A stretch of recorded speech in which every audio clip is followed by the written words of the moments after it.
Bonjour les amis, ravi de vous retrouver. Je vous souhaite un excellent dimanche. Comme d'habitude, petite vidéo informative. Et aujourd'hui, nous allons parler du sixième don de l'Esprit, la crainte du Seigneur. Et nous allons méditer ensemble le cinquième mystère douloureux du chapelet. Voilà. Alors de quoi s'agit-il, cette crainte du Seigneur? Est-ce qu'il s'agit de la peur de notre Seigneur Jésus-Christ? Beaucoup de gens disent, non, l'Esprit Saint ne donne pas un esprit de peur. C'est pas bon d'avoir peur. Et c'est en partie vrai. Mais c'est pas totalement faux. Pourquoi? Eh bien, le Seigneur nous dit dans les Saintes Écritures, ne craignez pas celui qui peut faire périr le corps uniquement, mais craignez celui qui peut faire périr le corps et l'âme dans la géhenne de feu. Alors, qui peut faire périr le corps et l'âme? Qui a ce pouvoir? Et uniquement lui, eh bien, c'est notre Dieu Trine, Père, Fils et Esprit Saint. Lors de notre mort, nous paraîtrons devant le tribunal divin. Voilà ce que je viens de citer, le Dieu Trine. Et lui dira si nous avons été dignes ou indignes d'aller dans le royaume du Seigneur. Et si nous sommes indignes, eh bien, je suis désolé de vous le dire, mais c'est effectivement l'enfer. L'enfer à tout point de vue. Voilà, donc il y a quand même cet esprit un petit peu de crainte de l'enfer. Mais ce n'est pas vraiment ça, le principal don de l'esprit de crainte du Seigneur Jésus-Christ et de crainte du Dieu Trine. Non. L'esprit de crainte, et j'y ai beaucoup pensé, j'ai beaucoup médité là-dessus, c'est cette crainte de passer à côté de la grâce de Dieu pour nous. Alors c'est quoi cette grâce de Dieu pour nous? Je ne pense pas que Jésus soit un menteur. Jésus est Dieu. Dieu ne ment pas. Dieu est la bonté même. Jésus est la bonté même. Donc quand Jésus nous dit, par exemple, « Je suis avec vous jusqu'à la fin du monde », lorsque 2 ou 3 d'entre vous parlent de moi ou prient, je suis là au milieu d'eux. Pour moi, je prends ça au sens propre. Alors certains disent, non, mais évidemment, jusqu'à la fin du monde, Jésus est dans le tabernacle, il est là, il a la messe, on peut le manger si on a été baptisé, bien sûr, après une bonne confession, etc. On peut aller à l'Eucharistie et vraiment manger ce que nous devenons le corps du Christ. Mais ce n'est pas que ça. Quand je constate la vie des saints, vous savez très bien maintenant, vous qui me connaissez, Sainte Thérèse d'Avila est une de mes une des saintes que j'apprécie particulièrement, Sainte Faustine, Saint François, Saint Antoine de Padoue, etc. Des saints extraordinaires. Mais ils étaient avec Dieu tout le temps, ils étaient en extase, ils communiquaient avec Dieu.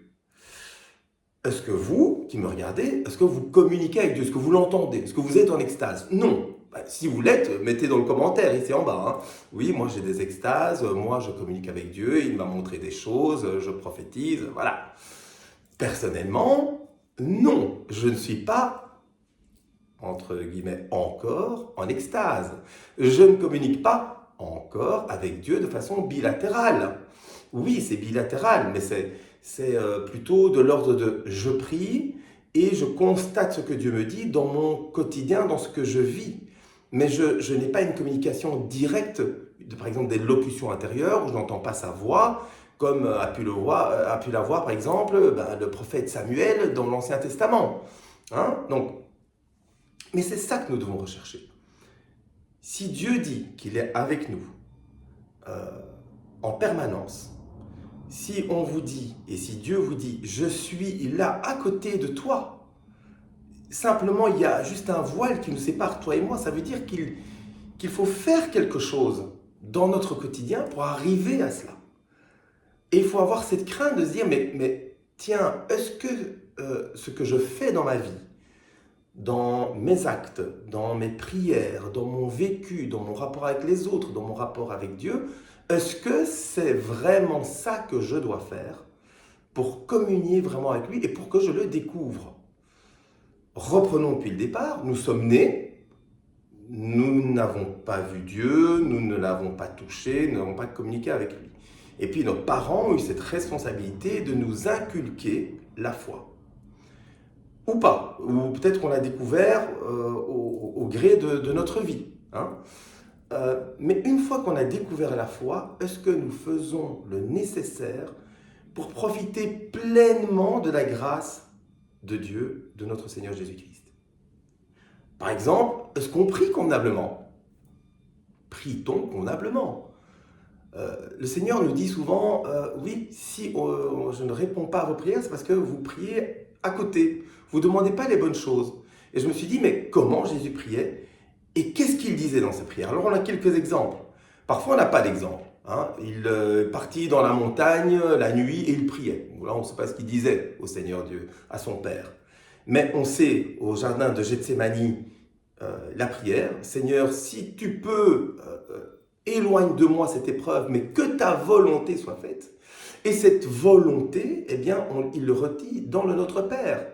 Notre Père qui est aux cieux, donc on sait déjà que le Père est aux cieux, que ton nom soit sanctifié, donc ça veut dire qu'on doit louer le Seigneur. Est-ce qu'on loue tous les jours le Seigneur?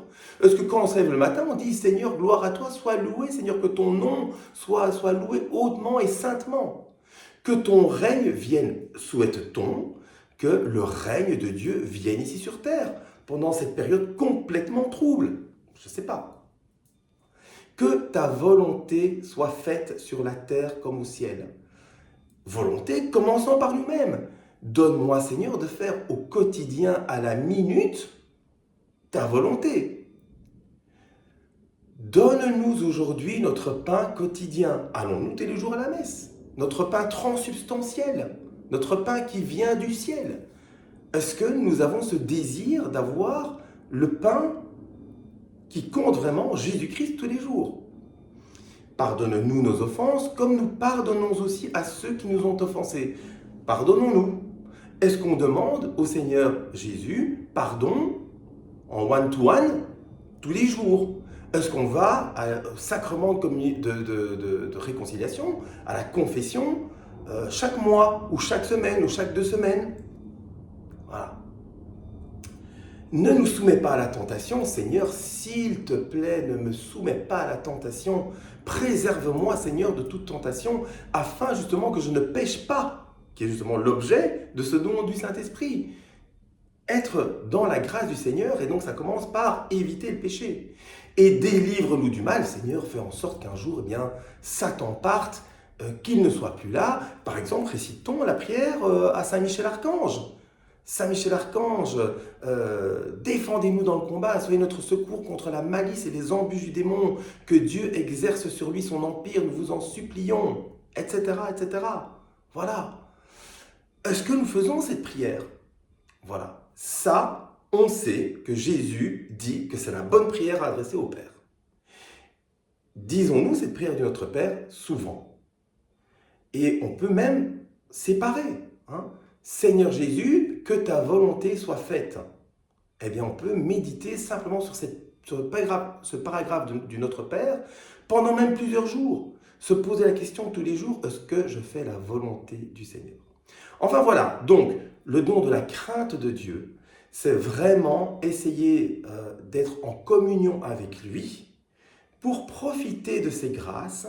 Et une fois qu'on a cette crainte de passer à côté de la grâce du Seigneur, eh bien, on a une aversion envers le péché. Ce que je viens de dire d'ailleurs. Une fois que vous voulez être en communion avec Jésus, évidemment, vous vous dites, dans mon quotidien, j'ai pas envie de pécher, j'ai plus envie de pécher. En fait, j'ai plus envie de ça du tout. Voilà. Et ça se retrouve dans le Notre Père. Alors, quels sont maintenant les freins, ou quel est le frein par rapport à cette crainte de Dieu? Eh bien, on en a parlé aujourd'hui à la messe. C'est la familiarité avec Dieu. Dieu, je le connais. Dieu, c'est mon pote. Dieu, c'est mon ami. Je lui parle d'ailleurs comme un ami. Et c'est vrai que c'est pas mal de parler à Jésus comme un ami. Mais à un moment donné, il faut savoir connaître sa place. Par exemple, je vais prendre un exemple très concret. Prenez votre patron, par exemple. Vous avez un très bon rapport avec votre hiérarchie directe. C'est comme votre pote. Oui, parfois vous allez voir un match de foot ensemble, parfois vous discutez, vous allez boire un petit verre, etc. Mais à la fin, at the end of the day, comme on dit en anglais, vous êtes l'employé, lui, il est le boss. Lui, il est N+1 et vous êtes N. Voilà. Et même si vous avez une certaine familiarité, il y a toujours un respect à avoir et une reconnaissance à avoir. Et pour citer ma sainte préférée, Sainte Thérèse d'Avila, elle nous compare à des vers à soie. Un ver à soie, c'est extrêmement laid. J'en ai jamais vu, mais apparemment c'est extrêmement laid. Et pourquoi est-ce qu'elle prend cet exemple? Parce que le ver à soie, il tisse son cocon justement en faisant de la soie avec sa bave. Donc il extrait cette bave, il forme son cocon, et puis il va être dans ce cocon qu'il a formé lui-même par ses propres efforts, et il va devenir un papillon qui va après s'envoler, un très très beau papillon blanc apparemment, qui s'envole. Eh bien c'est nous. Et notre bave, donc nous d'abord nous sommes très laids, nous avons été enlaidis à cause du péché, nous ne sommes que des créatures immondes, voilà. Et il faut savoir le reconnaître, il faut vraiment savoir le reconnaître. Mais nous tissons avec nos efforts notre cocon qui nous transforme et qui nous aligne eh bien, justement à la volonté divine. Et une fois que nous sommes arrivés à maturité dans notre cocon, eh bien, nous sommes libérés et nous devenons un papillon blanc qui monte vers le ciel. Voilà, ça c'est un petit peu ce que Sainte Thérèse d'Avila dit. Donc la crainte du Seigneur, les amis, extrêmement important. Et demandez-vous, ayez ce désir brûlant tous les jours, à la minute, pour revenir un petit peu sur ce cinquième don de l'esprit qui était le don de science. Rappelez-vous, le savoir, connaître Dieu, avoir ce don de prophétie, mais ça exigeait, souvenez-vous, d'être dans le présent. Pas vivre dans le passé ou dans le futur, non, dans le présent aujourd'hui. Est-ce que ce que je fais est dans la ligne, dans la volonté du Seigneur? Voilà. Maintenant, je vous invite à méditer le cinquième mystère douloureux. Seigneur Jésus, sois béni. Saint est ton nom, Seigneur. Gloire à toi. Cinquième mystère douloureux, la crucifixion de notre Seigneur Jésus-Christ au Golgotha. Le fruit du mystère, un plus grand amour de Dieu et des âmes. Ô Marie conçue sans péché, priez pour nous qui avons recours à vous. Notre Père, je vais voir toute la passion du Christ, en fait sa crucifixion sur la croix, donc la fin de la passion. Premier, je vous salue Marie, eh bien je vois Jésus qu'on couche sur la croix, et je vois les soldats romains qui enfoncent des clous énormes dans ses pieds et ses mains.